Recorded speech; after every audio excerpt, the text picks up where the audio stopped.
Greetings, brethren of the heavy, and welcome to No Nonsense Metal Reviews. I'm George, and today I have another instalment of bands you need to hear. So if you're not familiar with this concept, been doing it for a little while now, this is essentially a recommendation from me to you of a band. If you're not familiar with them, they're a band you need to hear. So I've mentioned these guys quite a number of times recently, actually, throughout other videos and other reviews. They're a band that, for me, they are a very unique sounding band. They're not particularly renowned, no, they're not of a big status, I should say, but actually what they are doing and their iconic sound is so different. They're a black metal band. They've got so much more to their sound and style than just traditional black metal or traditional sort of cult true black metal. This is completely different.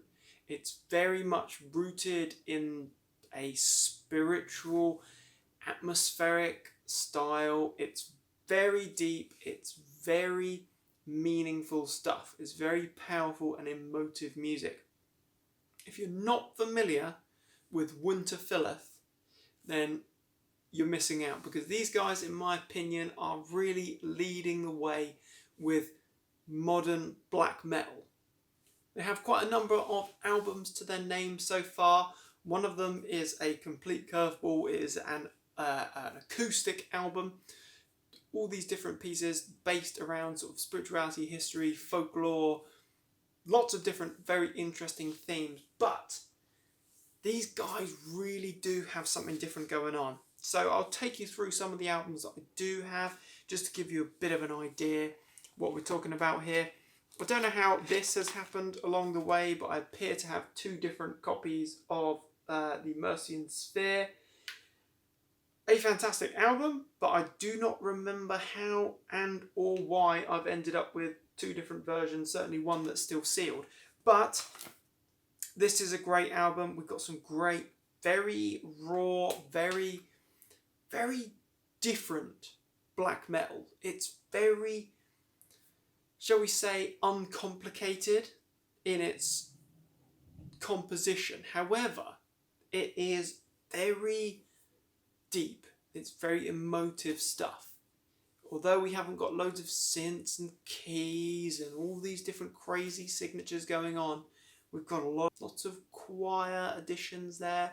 We've got big chants. We've got so much atmosphere, so much atmospherics there. It's fantastic. Personally, I got into the band from this album, The Ghost of Heritage, and this was one I gravitate towards a little bit more than the Mercian Sphere.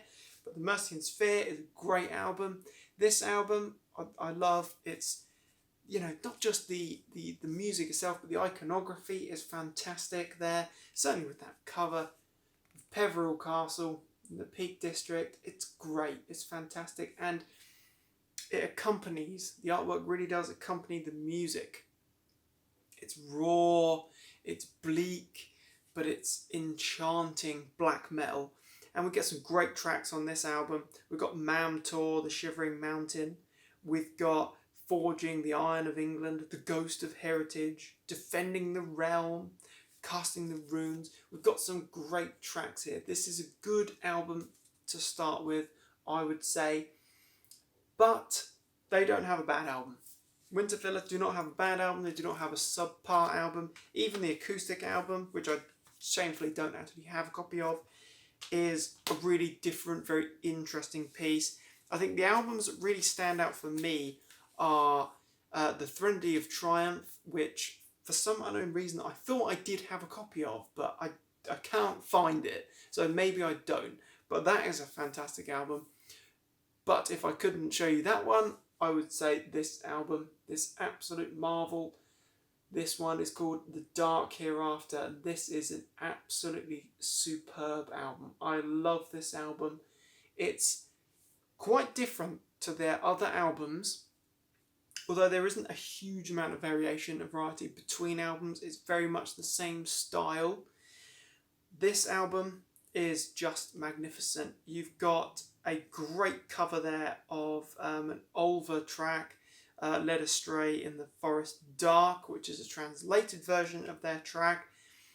But it's just a brilliant track. The Green Cathedral is an absolutely majestic masterpiece.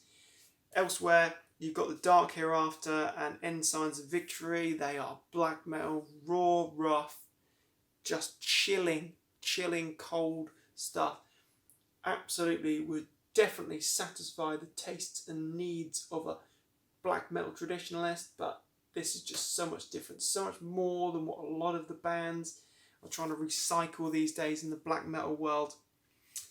After that, we had this particular masterpiece. This is The Reckoning Dawn. Now, this album really is quite different. This is far heavier, far harsher, and far more raw than the previous albums. Again, we've got that lovely artwork. Oh, just look at that. That's beautiful. It just makes you want to go hiking through the Highlands. But this is a fantastic album. We have some really different material, actually. We've got Misdeeds of Faith, a fantastic track. A Hostile Fate, The Wayfarer Part 4 there. That's another good piece. We've got Absolved in Fire, The Reckoning Dawn. We've got some great tracks here. And as I say, this is all very raw, but this is harsh and heavy black metal. This is the sort of stuff where you stick this on in your headphones and your earphones, you go out for a walk across them fields, through those woods, and you are transported into another place. It is perfectly atmospheric, encapsulating music, and it is fantastic. So, if you're not familiar with Winterfylleth, Winterfylleth are a band you absolutely need to hear. If you're not too keen on black metal, if you're not really all that acquainted with the subgenre, then these guys are a fantastic place to start. A fantastic place to maybe familiarise yourself with the scene. Winterfylleth, from England, from up north, a band you absolutely need to hear. Are you a fan? Let me hear. I'm very interested to know if there's any other fans out there. If not, check them out, then let me know. You take care, my friends. Check back soon for more reviews and recommendations of all things good and heavy. Take care. You stay heavy.